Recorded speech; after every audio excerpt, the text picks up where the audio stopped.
Fala, fiel torcida! Eu sou Gabriel Soares e vamos para mais um pós-jogo aqui no Loucos por Ti, hein?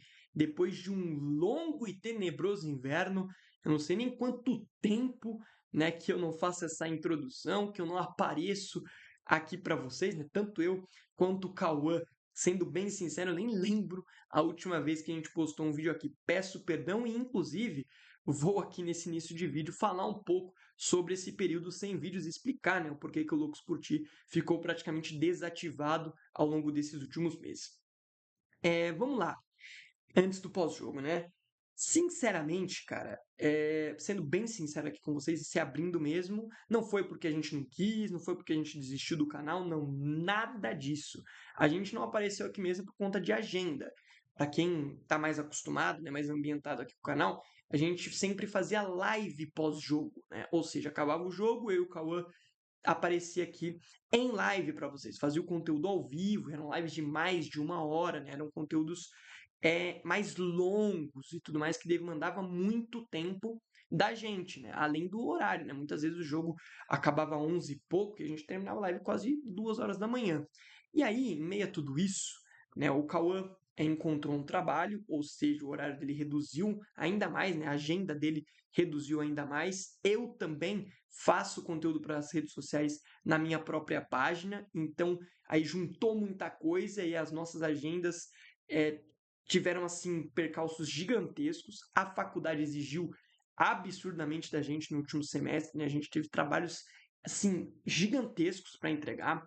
Então foi assim questão de agenda mesmo. A gente não tinha tempo para aparecer aqui para vocês da forma que a gente estava gostando de fazer, que era fazendo lives.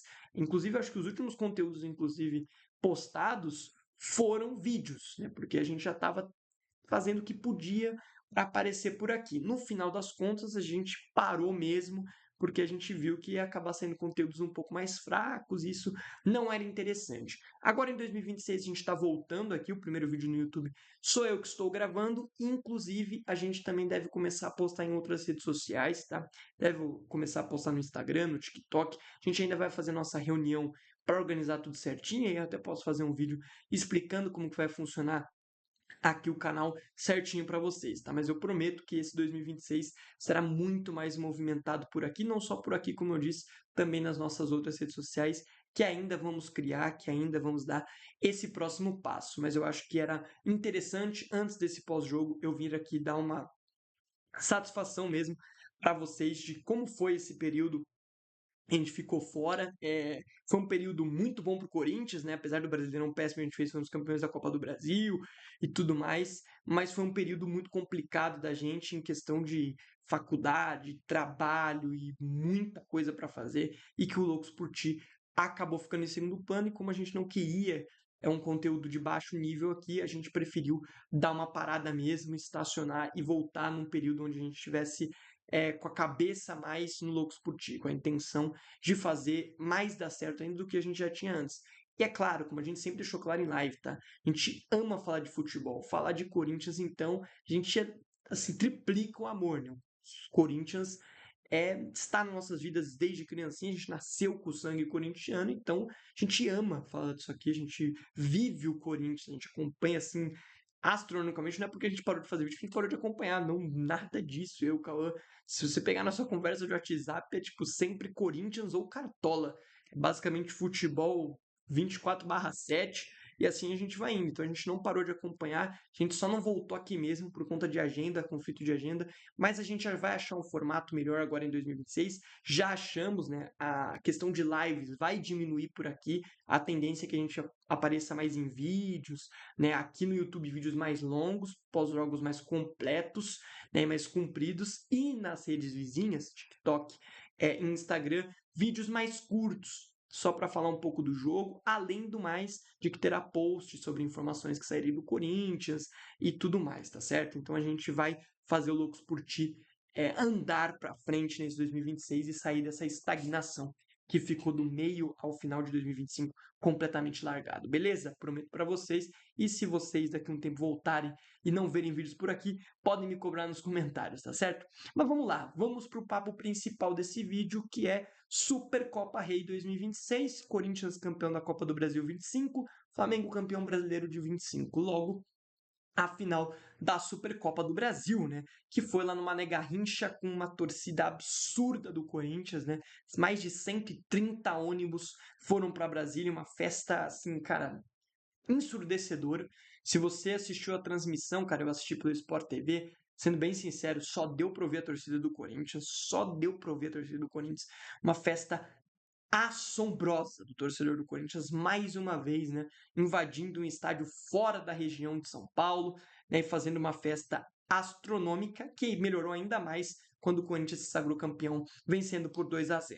Vamos começar do início, né, depois desse bom momento de falar da torcida incrível que nós temos, esse clube absurdo em questão de torcida, né? Inclusive as duas maiores torcidas do país, né? A gente já esperava um espetáculo muito, muito grande mesmo, e foi o que a gente viu. Como eu disse, sendo bem sincero, não é porque eu sou corintiano, vou puxar a sardinha aqui, não. Só ouvi a torcida do Corinthians na maior parte do jogo. Pouco ouvi a torcida do Flamengo, ainda mais depois que o Corinthians abriu o placar e o Flamengo ficou atrás do placar, ficou ainda mais complicado para os caras, né? Mas vamos lá, vamos falar da escalação, primeiramente, né? Como de costume nos nossos pós-jogos, vamos falar da escalação que Dorival Júnior mandou a campo, que se trata de Hugo Souza no gol, na direita Mateuzinho, dupla de zaga de Gabriel Paulista e Gustavo Henrique, na esquerda Matheus Bidu, aí no meio de campo aquele quarteto, né, do Corinthians, né, ali com Breno Bidon, André Carrilho, Ranielli e André Luiz, e lá no ataque a nossa dupla Memphis Depay e Yuri Alberto. E sendo bem sincero, gosto muito da escalação enviada a campo, acho que é um dos melhores times que a gente tem à disposição. E por que eu digo isso? Porque hoje eu enxergo o Matheus Pereira melhor que o Carrilho. Eu acho que se você olhar essa escalação aqui de primeiro momento, pelo menos eu, quando olho ela, eu gostaria de ver o Matheus Pereira por ali no lugar do Carrilho. Tá? Acho que hoje o Matheus Pereira tem entregado mais tecnicamente do que o André Carrilho. Para mim, a melhor contratação do Corinthians até agora, a gente já vai falar da estreia do Caio César, mas a melhor contratação até agora foi o Matheus Pereira. Dá uma dinâmica para o meio de campo, marca muito bem, tá? Fez boas partidas em sequência no Campeonato Paulista, né? Foi bem quando foi requisitado vindo do banco. Então acho que hoje ele vive um momento melhor que o André Carrilho. Não que o Carrilho tenha feito uma final horrorosa, longe disso. O Carrilho ele tem me irritado em alguns momentos com alguns erros de passe bobo, algo que o Carrilho não fazia antes da lesão. Inclusive, fisicamente, o Carrilho já não entrega o mesmo que entregou até antes mesmo da lesão naquelas oitavas de finais contra o Palmeiras na Copa do Brasil do ano anterior. Então, o Carrilho, para mim, hoje ele está abaixo do Matheus Pereira. Para mim, o Matheus Pereira devia ser titular. Como eu disse, o Carrilho não fez um péssimo jogo, muito pelo contrário, o Carrilho fez um jogo interessante.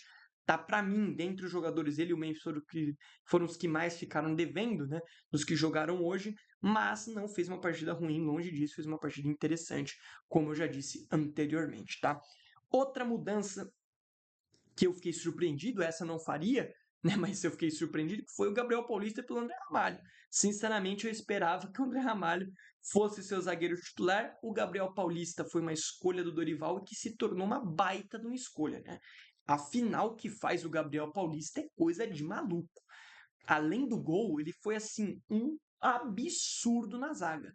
Por cima, por baixo, nas divididas, assim, cara, muito bem a partida inteira. Ele foi tão bem e se entregou tanto que ele saiu com cãibra do jogo. Ele não saiu porque tecnicamente ele estava devendo, não, ele saiu porque ele estava esgotado. Do tanto que ele se doou, correu, se entregou, cara. Jogou muita bola o Gabriel Paulista.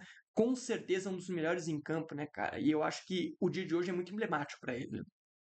Ele chegou no Corinthians com o sonho de jogar aqui. A coletiva dele, cara, se você é corintiano e não viu essa coletiva de apresentação do Gabriel Paulista, vai lá na Corinthians TV, cara, e procura essa coletiva e veja do início ao fim. Essa coletiva foi uma das melhores entrevistas coletivas de apresentação de jogador dos últimos anos, assim, disparado, cara.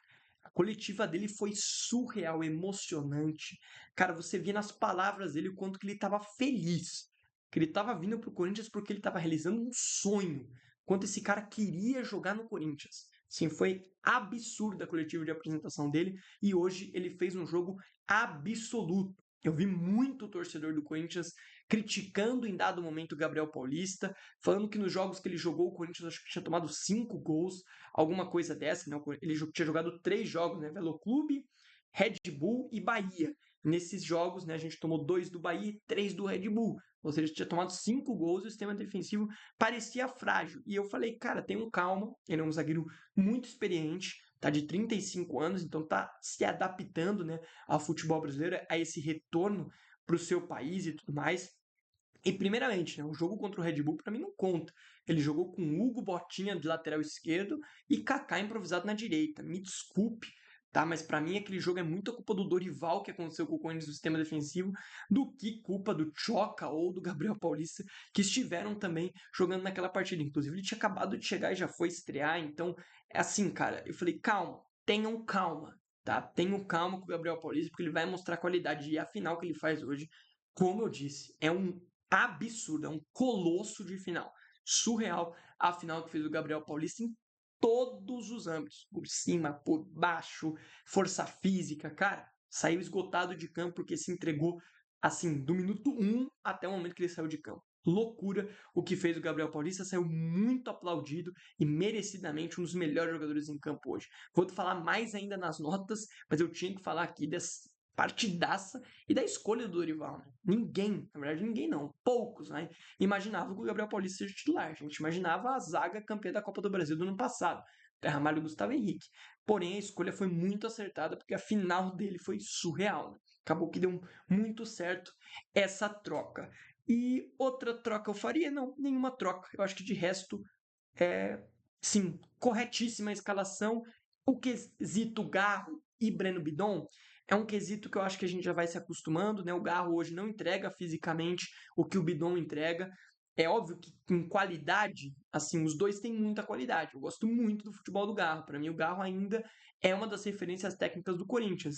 E quando a gente fala em Breno Bidon, 20 para 21 anos, a gente já imagina o Bidon saindo, sendo vendido para um futebol europeu. E espero que por muita grana. Espero que o Marcelo Passo consiga vendê-lo por um preço justo, não a preço de banana, como fazia as gestões anteriores com os nossos jovens, né? Com vários jovens que o Corinthians revelou, foi vendido a preço de banana. O Murilo, por exemplo, zagueiro do Nottingham Forest, é um absurdo o que fizeram com ele, né? É um absurdo. Mas a gente não quer chegar nesse ponto aqui. O Breno Bidon, tecnicamente, é surreal. É muito craque, joga muita bola, tá? Joga muita bola e fisicamente ele entrega mais que o Garro. Logo, ele vai ser titular. O Garro hoje, infelizmente, não entrega taticamente. Genialidade, qualidade no passe, cara, o Garro entrega tudo isso, como o Bidon também entrega. E aí, na questão física, o Bidon ganha, logo o Bidon vai ser titular, então não foi uma surpresa para mim. A principal surpresa foi o Gabriel Paulista e a mudança que eu faria era o Matheus Pereira no André Carrilho. Só isso, de resto, a escalação honestíssima e perfeita, como eu disse e várias vezes, né? Pro Cauã principalmente. O Dorival, se ele não inventar, se ele fazer o arroz com feijão, tende a dar certo. Todos os times que o Dorival passou foi isso. Arrozinho com feijão que deu certo e rendeu taça. E é o que ele conseguiu no Corinthians em 2025, tendo uma Copa do Brasil fazendo arrozinho com feijão, onde o Corinthians fez ótimas partidas e conseguiu se sagrar campeão. E hoje, o arrozinho com feijão, a escalaçãozinha padrão, e o Corinthians fez um baita jogo. Falar do jogo, né? Falamos do primeiro tempo, obviamente, né? O jogo muito tranquilo. E aí o Corinthians não esperava. Pelo menos eu não imaginava um Corinthians melhor no jogo. O Corinthians fez um primeiro tempo melhor do que o Flamengo. O Flamengo não pressionava, fisicamente, claramente abaixo. Claramente. O Corinthians ganhando quase todas as divididas, todas as disputas físicas foram para o Corinthians. Sim, o Corinthians claramente mais inteiro do que o Flamengo para o jogo. O Flamengo parecia um time lento, acabado, assim, fisicamente. Muito por conta do planejamento deles e tudo mais. O Corinthians está jogando desde o dia 11, os caras começaram a jogar, acho que 7, alguns dias mais pra frente, só que os titulares jogaram contra o Vasco, e nem foram todos. O Arrascaeta estreou contra o São Paulo, então, assim, fisicamente, muito acima o Corinthians, e isso ajudou muito, facilitou muito. Porque aonde que o Flamengo tem mais destaque? No meio campo. E o meio de campo, fisicamente, do Corinthians estava muito superior ao do Flamengo. Logo, todas as disputas de bola no meio de campo, ou do André Luiz, ou do Bidon, ou do Carrilho, ou do Ranielli, era bola para o Corinthians. O Corinthians retomava a bola assim com muita tranquilidade. As jogadas de susto do Flamengo nesse primeiro tempo Teve a bola que o Bidu tirou em cima da linha, né? Ainda estava 1-0, e aí outras finalizações no gol que, sendo bem sincero, não me assustaram. O Hugo não fez nenhum milagre nesse primeiro tempo.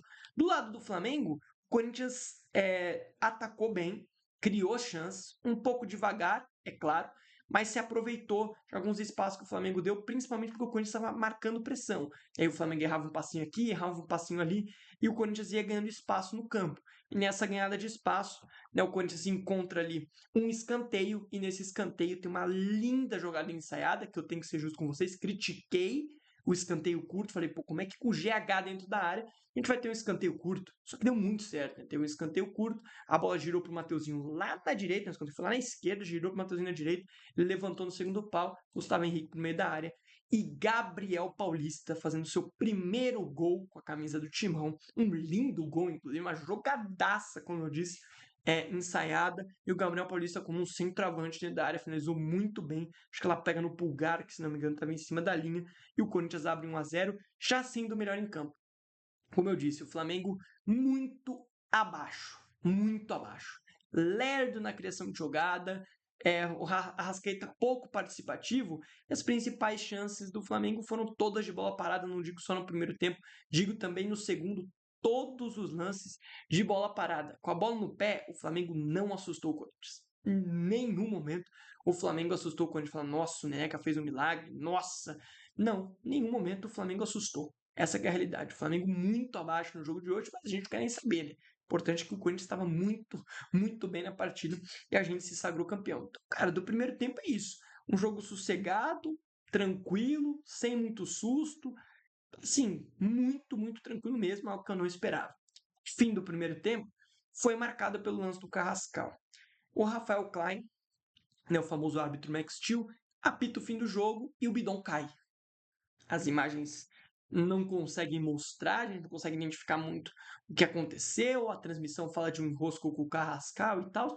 Tudo bem, o bidon é atendido, vai todo mundo pro vestiário. Antes, na verdade, até do reinício do segundo tempo, o jogo não começa e o Rafael Klein é chamado ao vídeo. E aí você fica, pô, o que ele tá indo ver? Nem começou o segundo tempo ainda. E aí você já lembra, pô, o que aconteceu no fim do primeiro tempo. E é o que acontece. Ele vai até o vídeo, tem ali a análise e para mim ele acerta em expulsar o Carrascal, tá? Acerta, tem ali um gatilho, tem sim uma intensidade. Concordo que a câmera disponibilizada pelo VAR é câmera lenta, e aí é um erro de protocolo. Né? Para quem não sabe, a câmera lenta ela deve ser usada para chegar até o momento antes do contato, e aí a partir daquele momento antes do contato, você bota na velocidade padrão, e aí o árbitro analisa o lance em velocidade padrão. Não foi isso que aconteceu, o lance foi sim visto em câmera lenta, só tinha uma câmera para o árbitro analisar, então foi um lance complicado de ser analisado, mas para mim é um acerto do árbitro. Carrascal tinha que ser expulso, um lance fora da bola, uma cotovelada, né? Foi meio que com o antebraço aqui, né? Mas assim, um ato agressivo e para mim muito bem expulso. O Carrascal não é ser clubista nem nada. Se você pegar a opinião de muitos aí, com certeza vai ser igual a minha. Para mim, muito bem expulso o Carrascal e num lance muito bobo, cara. O jogo já tinha acabado o primeiro tempo, assim, uma besteira gigante que prejudicou ainda mais o Flamengo, que já tinha ido mal fisicamente no primeiro tempo. E começar o segundo tempo com um a menos é ainda pior, né, para o time que estava pior fisicamente. Mas ótimo pra gente, temos um a mais e vamos pro jogo. Aí reinício do segundo tempo e a gente já vê uma mudança. O Flamengo começa o jogo mais em cima, né? O Flamengo começa a pressionar mais o Corinthians. E aí o Corinthians se vê em alguns momentos de dificuldade, mas nenhum tropeço gigante, tá? Nenhum erro, nossa, que cagada. Não, Corinthians tranquilo no jogo, administrando a posse de bola quando tinha, mas óbvio que o Flamengo com mais domínio, dificultando um pouco mais a vida do Corinthians, porque o primeiro tempo tinha sido muito tranquilo, né? Então o segundo tempo começou ali com uma certa emoçãozinha, nada bizarro, mas começou. Então que a primeira chance do segundo tempo é do Flamengo. Tem uma falta ali no lado direito de ataque do Flamengo, levantamento para a área, o Pulgar estoura a bola no travessão. Então a gente já via um segundo tempo um pouco diferente. E o Corinthians tentando sair. Né? O Corinthians tentando algumas escapadas e, como eu disse, ganhando os duelos físicos no meio de campo. Raniel, Breno Bidon, cara, sim, o André Luiz. Que final, que final, cara. E aí o Corinthians foi se encontrando. E aí tem o lance do segundo gol do Corinthians, para mim, gol mal anulado, que inclusive, né, depois a gente teve a informação de que estava sem VAR no momento do gol, por isso que não apareceu as linhas sendo traçadas, e na minha visão, se aparecesse as linhas sendo traçadas, o gol teria que ser validado, tá?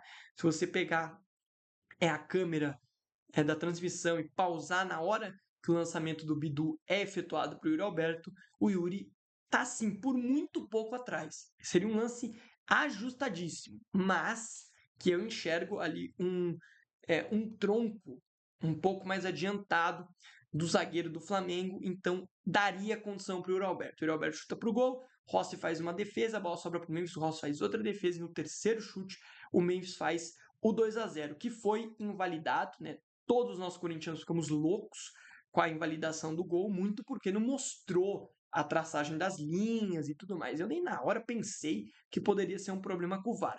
Mas, né, segundo o que foi dito, as informações que foram ditas, teve um problema que o VAR e a CBF irá, né, nas próximas horas, provavelmente amanhã, ou mostrar o lance com as linhas sendo traçadas, ou deixar alguma coisa, alguma declaração sobre o ocorrido. Mas a informação do momento é essa, de que o gol não teve as linhas traçadas porque estava com problema do VAR. E aí, outro problema da arbitragem, porque quando está sem VAR, o árbitro para o jogo, chama os capitães das equipes e fala: ó, galera, vocês querem continuar o jogo? Nós estamos sem VAR. Então vamos aqui sem VAR, vamos no futebol raiz. E aí pode acontecer aqueles erros bizarros. Os árbitros, até então que o Bandeirinha errou no terceiro gol também. Mas é um lance muito mais ajustado esse gol do Memphis do que o gol do Yuri. Mas é um lance muito complicado esse gol anulado do Memphis. Mas, cara, é um erro de protocolo, né? Então é duro. A gente tem uma final de Supercopa Rei, um árbitro que, sendo bem sincero, foi muito fraco na partida, parando demais o jogo, primeiro tempo assim muito parado, algo que pode ter ajudado o Corinthians, sim, mas cara, assim, bizarra a arbitragem do Sr. Klein aí. Muito bizarra. Parando toda hora o jogo, cara. Era um contatinho falta. Falta. O que o Flamengo teve de falta, assim, no lado direito do campo ou do lado esquerdo para cruzar, chuveirar na área, meu Deus do céu. O bom é que o Gabriel Paulista e o Gustavo Henrique fizeram uma final, assim, amedrontadora, bizarra, de alto nível, assim, uma loucura. Porque, meu Deus, o que teve de chuveirada na área com falta que ele marcou da entrada ali da grande área pro lado esquerdo e pro lado direito, meu pai amado, foi uma chuva de bola pra área. E foi numa dessas chuvas de bola pra área que o Paquetá perdeu um dos gols mais feitos da história, né? O Paquetá que entrou no lugar do Pedro, teve uma chance assim bizarra ainda quando tava 1-0 pro Corinthians, ele acabou isolando dentro da pequena área. Nesse momento, né, já mais pro final do segundo tempo. Como eu disse, o segundo tempo foi o segundo tempo de mais movimentação do Flamengo, o Flamengo pressionando, mas não criando nenhuma chance absurda. A melhor chance foi a cabeçada do Pulgar na trave e esse lance do Paquetá, que ele isola. De resto, o Flamengo não teve mais nada no jogo. Como eu disse, lento, modorrento em vários momentos, claramente fisicamente abaixo, e do outro lado um time fisicamente acima. Claro que não o seu 100%, mas acima sim do Flamengo. E aí, né, no finalzinho do jogo, quando o Corinthians já tinha feito todas, né, as suas mudanças, né, o Corinthians já tinha feito exatamente todas as suas mudanças, já estava nos acréscimos, a gente já estava contente, pronto para gritar campeão com 1-0. A gente teve aí, né, o gol do Yuri, né, que foi com participação de dois jogadores que entraram nesse segundo tempo, né, que foi Caio César e André Ramalho. Tem uma bola para a área, o André Ramalho tira de cabeça, o Caio César dá um lindo passe de primeira e deixa o Yuri Alberto cara a cara com o Rossi, que dá um chapéu barra cavadinha, né, e corre atrás da bola e completa para o gol, faz o 2-0. Ali o jogo se dá como encerrado, o Bandeirinha ainda tem a pachorra de dar impedimento, mas o VAR traçou as linhas e assim, dava muita condição, acho que é o Léo Pereira no lance, dá muita condição para o Yuri, o gol é validado e aí se dá o fim da partida. Com o gol de Yuri Alberto, o Corinthians é bicampeão da Supercopa Rei, a segunda competição vencida para cima do Flamengo nesse formato de Supercopa, lá em 91 com o gol do Neto e agora com os gols de Gabriel Paulista e Yuri Alberto, tá? Um bonito gol do Yuri e muito importante, que o Yuri se doou, se desdobrou, perdeu o gol como sempre. Inclusive ele deu uma entrevista, acho que foi para ESPN, né, depois ali no final, depois de levantar a taça e tal, dizendo que no Corinthians tem dia que ele é bagre, tem dia que ele é herói, e esse é o Yuri Alberto no Corinthians, e ele se define dessa forma e todo mundo sabe disso. Tem jogo que o Yuri, assim, cara, ele te estressa num nível surreal. E tem jogo que ele, cara, foi assim contra o Velo Clube, né? Ele entrou, salvou, deu 3 pontos pra nós, jogo complicadíssimo, futebol feio do caramba, ele foi lá, fez o gol, né, e tudo mais. Hoje também, cara, sim, tem um momento que você fala, meu Deus, Yuri, eu quero matar você. Realidade, né, o Yuri Roberto é herói, sai com o gol do título, né, uma história surreal aí, mais uma coleção de histórias do senhor Yuri Roberto e o Corinthians campeão da Supercopa Rei. Para a gente falar das modificações, entraram Rodrigo Garro na do Carrilho, e aí o Carrilho fisicamente muito mal, e achei ousada a substituição, eu teria colocado já o Matheus Pereira, né, mas não foi o que aconteceu, ele preferiu o Garro. O Garro fez uma partida com poucos toques na bola, nesse momento que ele entra, o Corinthians tá um pouco mais se segurando dentro de campo, porque era um momento que o Flamengo pressionava bem, então por isso eu até achei a substituição ousada, mas não comprometeu, né? Até que foi interessante a entrada do Garro. Melhor ainda foi a entrada do Caio César aos 77 no lugar do Memphis, entrou muito bem o Caio César, teve alguns lances ali pela direita, inclusive gerou um dos lances mais perigosos do jogo, né? É uma bola que ele recebe na direita, vai para dentro do jogador do Flamengo, cruza para trás, o Yuri gira e dá um totozinho na trave, né? Acerta a bola na trave, então muito boa jogada do Caio César e inclusive participa do gol do título com assistência para o Yuri, então gostei muito da estreia do Caio César, mal chegou, já estreou e fez um baita jogo. Ponta é uma característica que o Corinthians precisava, que cisca, que vai para cima, não tem medo de jogar, e entrou muito bem numa final, primeiro jogo com a camisa do Corinthians, assim, cara, muito bem mesmo, o Caio César. O Matheus Pereira entrou no lugar do André, e aí, cara, o André Luiz, né? O Carrilho já tinha saído, como eu disse. O André Luiz saiu para entrar do Matheus Pereira. O Matheus Pereira entrou para organizar, segurar um pouco a bola, reter mais a posse de bola ali, com alguns passes mais para trás. Não forçou tanto, teve um lançamento que ele tentou forçar e acabou errando, mas também não comprometeu, né? Foi bem durante o tempo que esteve em campo. E André Ramalho entrou no lugar do Gabriel Paulista, como eu disse. Já aos 83, o Gabriel Paulista morto, esgotado, sim, largado às traças. E ainda mais junto ali, né?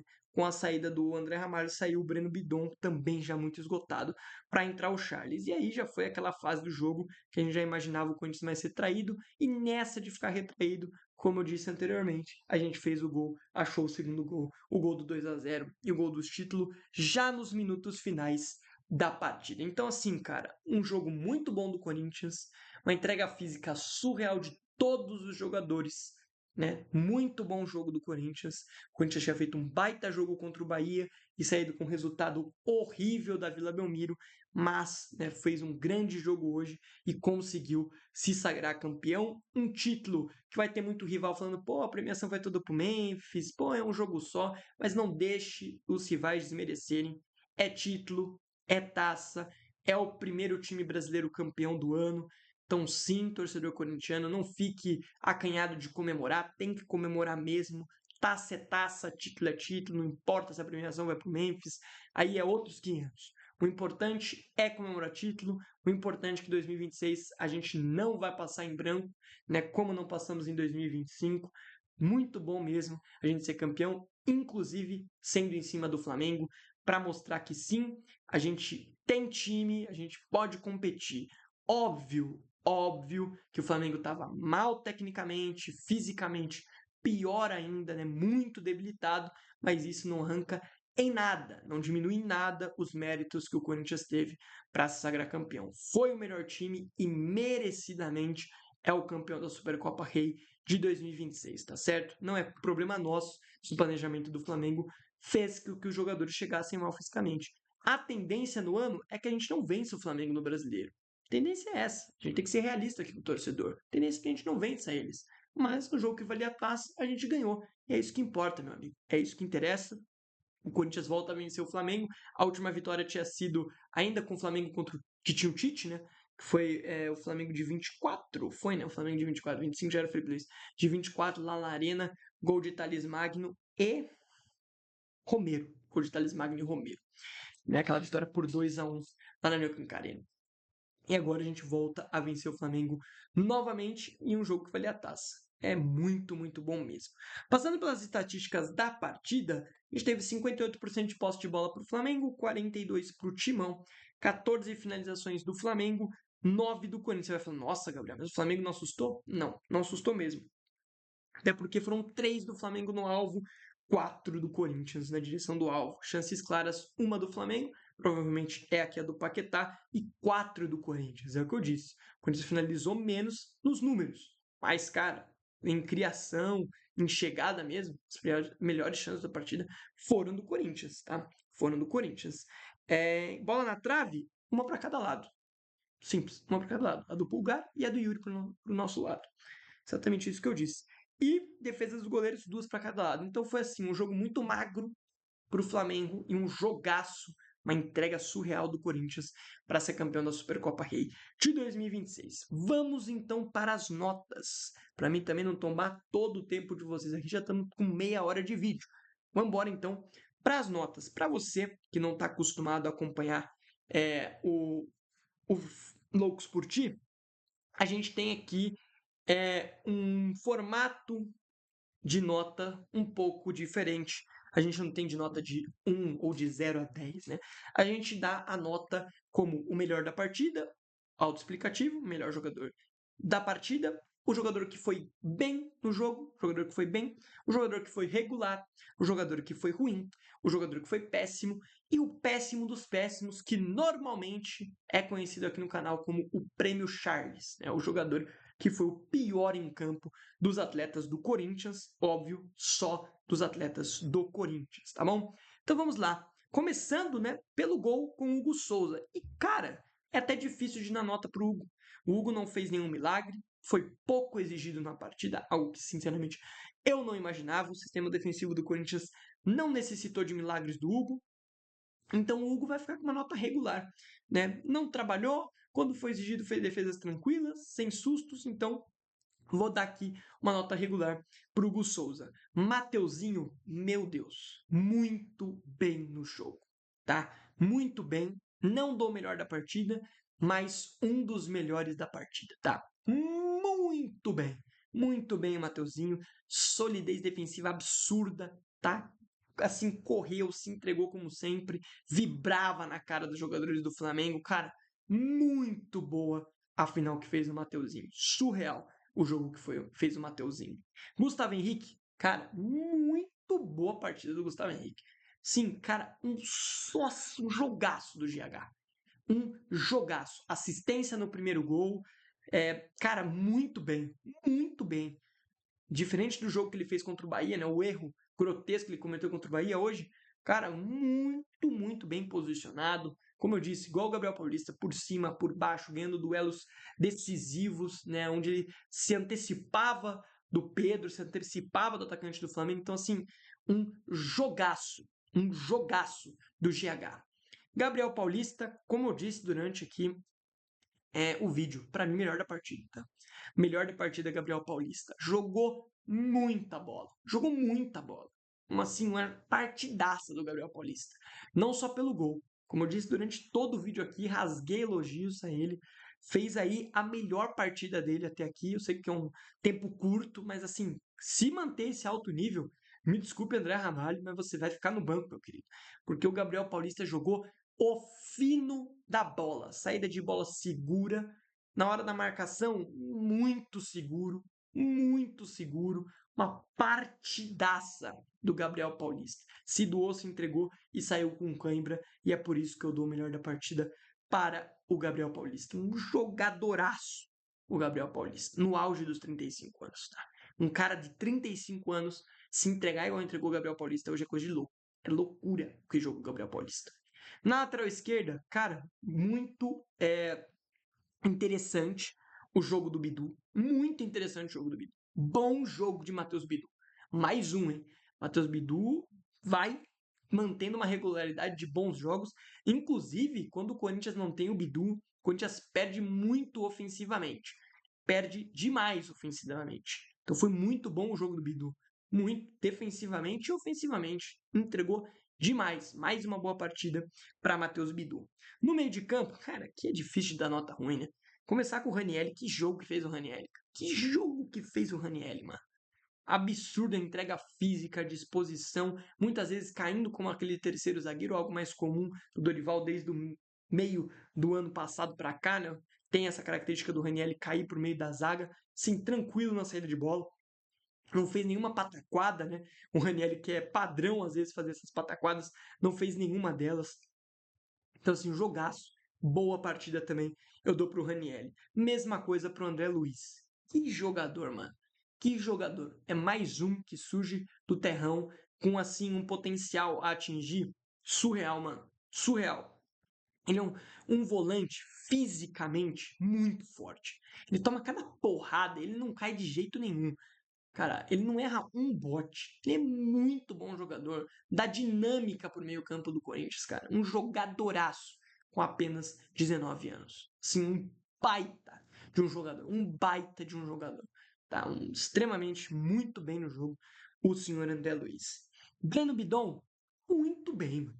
Muito bem. Muito bem. Não participou dos gols, mas concorreria fácil aí como craque do jogo. Tá? O craque do jogo, como eu já elenquei, foi o Gabriel Paulista, mas o Bidon corria por fora, mano. Que jogo do Bidon, mano. Que jogo, marcando ofensivamente, calma pra jogar. Mano do céu, bom de bola, Breno Bidon. Como eu disse durante o vídeo, que o Corinthians não vende esse moleque por preço de banana. Que o Marcelo Paz não cometa os mesmos erros das gestões passadas. Esse moleque custa, no mínimo, chutando baixo, 35 milhões de euros. No mínimo. Não me apareça aceitando proposta de 20. Esse moleque joga muita bola. Muita bola. Desde o ano passado, com uma regularidade assim altíssima. Que eu vou lembrar aqui de um jogo ruim do Bidon desde o ano passado, foi o jogo na Vila contra o Santos agora. Que ele sumiu um pouco da partida. De resto, mano, melhor jogador do Corinthians há um bom tempo, mano, jogando muita bola. Muita bola. Surreal o que jogou o Breno Bidon. O André Carrilho, como eu disse durante o vídeo, foi o que mais ficou abaixo, mas vou dar uma nota regular para ele. Espero mais do Carrilho, espero que ele volte a ser aquele Carrilho Prime que a gente viu ali com o Ramon Dias, mas já está melhorando, tem sim melhorado, isso tem que ser dito, mas eu acho que ainda erra alguns passes bobos, às vezes ele prende demais a bola e antes ele não errava alguns passes, então a gente não reclamava tanto, agora ele está errando em alguns momentos. Fisicamente ainda deixa a desejar, mas eu vou ficar com uma nota regular para ele. A mesma coisa para o Memphis. É muito importante, teria feito um gol, que para mim deveria ter sido validado, mas por conta de todo o problema com o VAR não foi. Mas é muito importante para o time, dá dinâmica, hoje correu, se entregou, vai ficar com uma nota regular no Memphis. Como eu disse, as condições físicas dele não é as melhores, né? Ainda já vimos, né, o Memphis com condições físicas melhores, mas hoje se entregou ao máximo que deu, né? Então gostei sim do jogo do Memphis, mas vou dar uma nota regular para ele. E o Yuri Alberto, bom, né? Boa partida do Yuri, mais uma de muita entrega física, muita entrega assim com ultrapassagens, atacando os dois lados, né? Tanto na direita quanto na esquerda, o Yuri aparecia e tal e tudo mais. A primeira chance que o Corinthians teve no jogo, né, foi um lance que o Yuri corre na direita, cruza pro meio, muito parecido com o gol do título da Copa do Brasil. O Memphis até fica pedindo um pênalti e tal, porque ele não consegue fazer o gol, mas foi uma das primeiras chegadas do Corinthians no jogo, com participação do Yuri. O Yuri dá também muito dinamismo para esse ataque, muita movimentação, mais um bom jogo do Roberto, além do gol que concedeu aí o título na reta final. A galera que veio do banco, Rodrigo Garro, regular, não tem que criticar o Garro, como eu disse durante a análise do segundo tempo, não comprometeu, tá? Não comprometeu. Vou dar uma nota regular para o Garro. Caio César, boa estreia, bom jogo de Caio César, gostei do que vi. Menino sem medo, pegando a bola indo para cima, quase criou, quase já deu uma assistência na primeira chance que ele teve pro lado direito. No final das contas, deu uma assistência muito bonita pro gol do título. Então, assim, jogou muito, tá? 21 anos, um achado aí do mercado vindo do Arrelau pro empréstimo, uma contratação, cara, que o Corinthians precisava, né? Esse ponta para ter movimentação. A gente já tinha um Vitinho pelo outro lado, mas que também já tem uma idade mais avançada. O Caio Sérgio chega com essa jovialidade pelo lado direito. Pode ser uma contratação muito interessante. Óbvio, não é nenhum craque, não é nenhum gênio, mas é um jogador que vai agregar muito esse elenco do Corinthians. E era uma posição carente do elenco, então gostei muito da contratação e gostei demais da estreia dele. muito bom jogador, se mostrou assim nesse primeiro jogo. Matheus Pereira, cara, regular. Regular. Nos jogos onde jogou como titular, tende a ser um dos melhores em campo. Contra o Santos, na minha visão, foi o melhor em campo lá na Vila Belmiro no empate em 1-1. Tá, quando ele saiu o time desmoronou, mas hoje foi muito regular, tranquilo, não comprometeu, muito parecido com o jogo do Garro. Sem muito erro, erro zero, vambora, jogo sem comprometimento. André Ramalho, cara, entrou bem. Não entrou desligado dessa vez, né? Entrou até que interessante no jogo. Gostei muito do André Ramalho. Vou também dar uma nota regular para ele. E o Charles eu vou também dar uma nota regular. Não comprometeu, por incrível que pareça, não comprometeu. Aí você fala, pô, Gabriel, não vai dar? Não vai dar o péssimo dos péssimos? O prêmio Charles vai ficar com quem? Cara, não vou dar para ninguém hoje. Ninguém merece o prêmio péssimo dos péssimos dessa vez, tá? Ninguém merece. Ninguém, mano. O time se entregou muito, correu, se desdobrou. Foi uma partidaça do Corinthians que merecidamente terminou com um título, terminou com uma taça, a primeira taça do ano, se Deus quiser. Né? Se Deus quiser, a gente vai ver e acompanhar mais títulos do Coringão e vai cada vez mais estar feliz aqui nesse canal, tá certo? Agradeço a todos vocês que ficaram até aqui, né? Vídeo longo, né? Vídeo de retorno e tudo mais. Espero que os próximos pós-jogos sejam mais curtos que esse, tá? Mas é um título, a tendência é que fosse longo mesmo, e ainda mais sendo o retorno aqui do canal Loucos por Ti. Mas eu agradeço a todos vocês que acompanharam até aqui. Espero que você possa seguir o 12º jogador, né? Se inscrever no canal caso não seja inscrito. Também peço encarecidamente o seu like, o seu compartilhamento e se você tiver uns hypes aí sobrando, que você hype o vídeo, porque dessa forma você favorece, fortalece demais o meu trampo e o trampo do Cauãzinho, tá bom? Até a próxima, valeu, fui e tchau e vai Corinthians!